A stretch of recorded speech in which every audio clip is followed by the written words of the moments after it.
There's one common theme. No matter how you're going to own your exit, there's one thing that you have to do. You have to begin with the end in mind and work backwards. Here's where I'm trying to be in 2 years, and here's where I'm trying to be in 5. And if you don't do that, then you're not owning your exit. You're letting the exit just happen to you.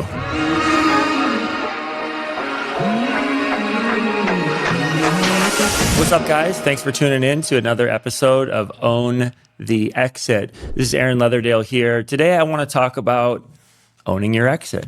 I know this is obviously the title of our podcast, and we talk about this, with different guests and different advisors and people we have on. But I actually just wanted to kind of lay out 3 different exits that you can have as an entrepreneur. When we think of own the exit, everyone thinks of like, I'm going to build up this big business and some guy's going to come along and buy me out. I'm going to take a big chunk of cash and bounce. And that is certainly a exit, and that is kind of the dream for a lot of people is like, hey, I want to build something from nothing, sell it and move on to the next thing. But that's only one type of exit in business. And there's a lot of people that we talk to, a lot of business owners. I've talked to a lot of people that have exited businesses, and that's not everyone's goal.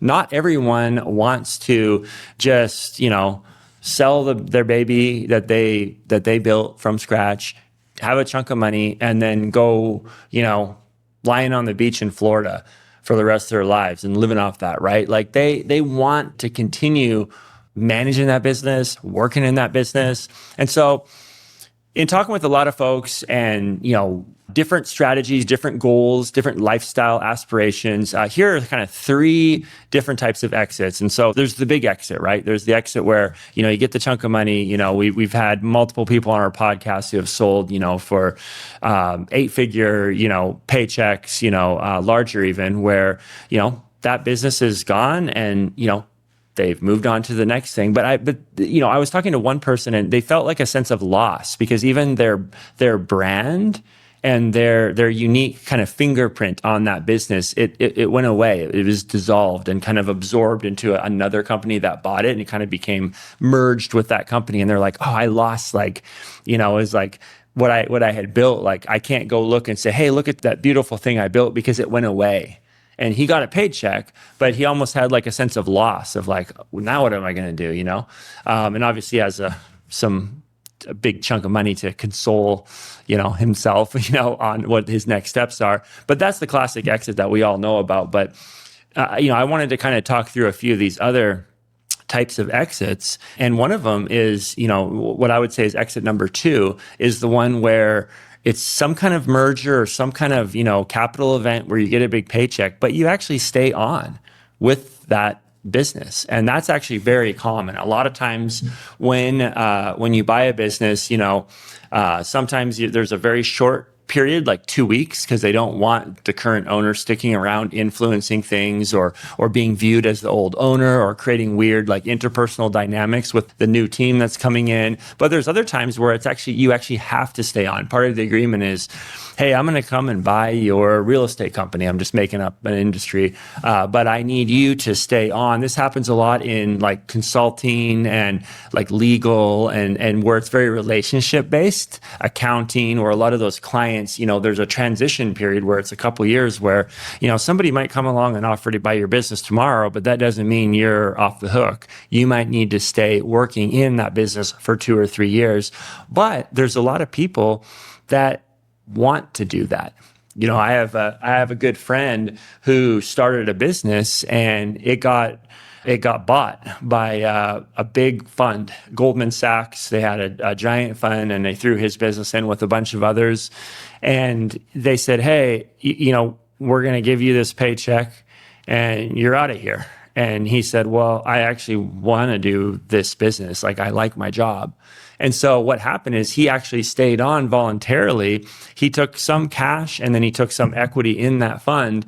And he just continued to work in his role. But what was really cool and exciting that he told me is he had grown the business to, I think he had a team of like 15 people or whatever. And he didn't know how to get it past that.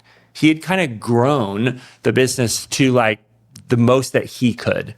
But then by coming in with this other this buyout, all of a sudden he had a completely new level of resources and advisory and support system where they put him over like a team of like 30 people or something like that. Immediately he was able to scale up and be doing the same role, but in a larger environment. So he loved it. It was sharpening to him. He'd almost gotten bored with the current team, but didn't really know how to like get over that hump. But by being bought out, it enabled him to kind of just accelerate in his own career. And they paid him a ton of money annually to stay on, to the point where he said that they kind of like, after 5 years, I think it was, that they were like, hey, you're making way more money than anybody else. And he, because he had negotiated that as part of the sale, I guess.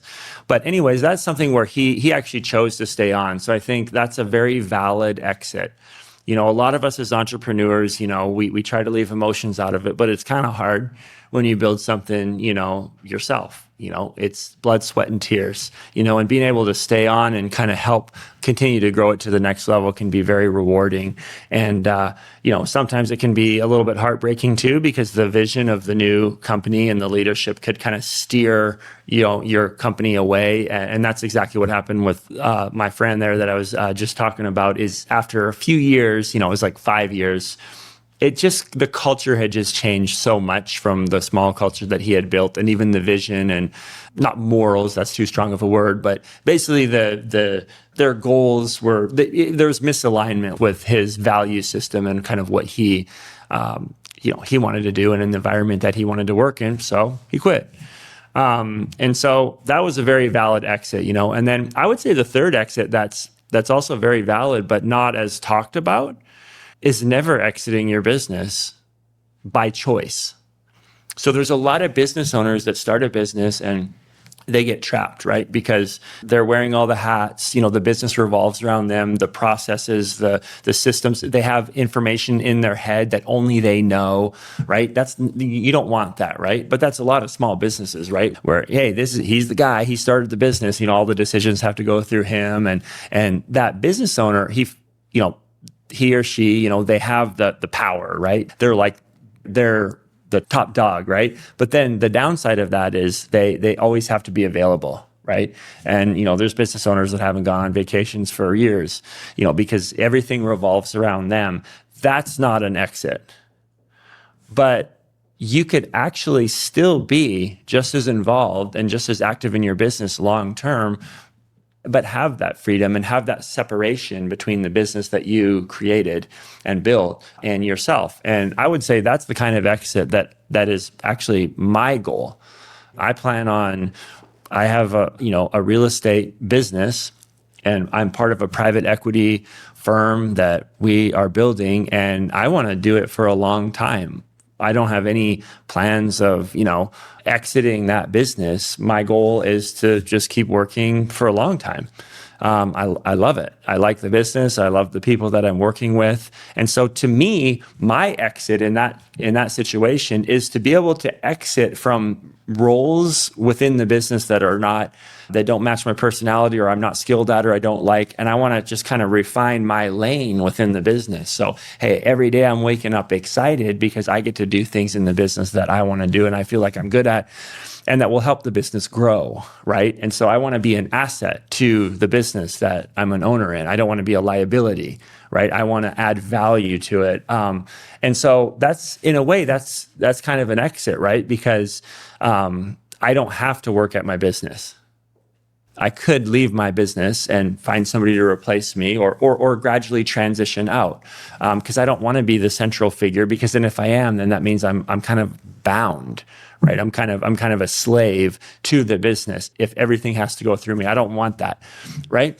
But that's an exit. And so I would say 3 different types of exits. There's the big exit where you sell your business for $50 million or $5 million or $1 billion, whatever it is, and you're out. Hey, that's amazing and that's fantastic. And that is definitely owning your exit. Number 2 is the one where you do get some kind of capital event, some kind of payday, but you stay on by choice, because you want to. You want to continue, seeing that business through to the next level, the next stage. You want to stay involved and engaged with what you built. And then the third option is there is no event. You don't ever give away any of your equity. You don't ever let somebody else come in. You just continue to build it and build it and build it all the way up yourself. And you continue to have that ownership, but you free yourself from within the business, and you have that exit where you could just take off for 2 months and go to India on vacation if you wanted to, because it doesn't revolve around you. And that's a type of exit as well. And so there's really no right or wrong way to do it. It's personal preference, right? It's goals, it's lifestyle. It's really just comes down to, as an entrepreneur, how do you want to own your exit? But there's one common, I guess, theme or line of thinking. And no matter how you're going to own your exit, there's one thing that you have to do. You have to begin with the end in mind. You have to think strategically. You can't just show up and just, think about today. You have to think about, hey, in 2 years, 5 years, 10 years is just so hard to think about. It's really too far almost, because it's just like very difficult to project that far out. Even 5 years is difficult. But I like to use 5. 5 is good. 2, I like to even break my 5 years into quarterly 2 years. 2 years is a very common time frame that I like to set goals for within the companies within, is 2 years. But then there's a 5-year one, and you have to work backwards from, hey, here's where I'm trying to be in 2 years, and here's where I'm trying to be in 5 years. Whether it's going to be a big exit, a medium exit where I kind of stay on, or a no exit where I'm still just doing this business and continuing to build it. You still have to begin with the end in mind of where you want to be. And if you don't do that, then you're not owning your exit. You're letting the exit just happen to you, right? It's just by chance that somebody comes to buy it, or you don't even know what the value is of what you've built. And so you don't want that. You want to own your exit. You want to know what you have. You want to begin with the end in mind. You want to be always monitoring that, right? However you decide to exit, so that you're owning it. You want to be the boss, right, of your business. You don't want it to be the other way around. A business is meant to be your servant. It's supposed to be your slave. It's a tool. It's a vehicle. It's a machine that you build, right, that you benefit from, not the other way around. Guys, thank you so much for tuning in. Would love to hear any comments you have on, are there other types of exits? Are there other ways you can own your exit? Is there anything I've missed here? If you're not a subscriber to Own the Exit, please go ahead and just subscribe right now. That gives us the opportunity to reach more people, more entrepreneurs and business owners like you, like me. Until next time, have a great day.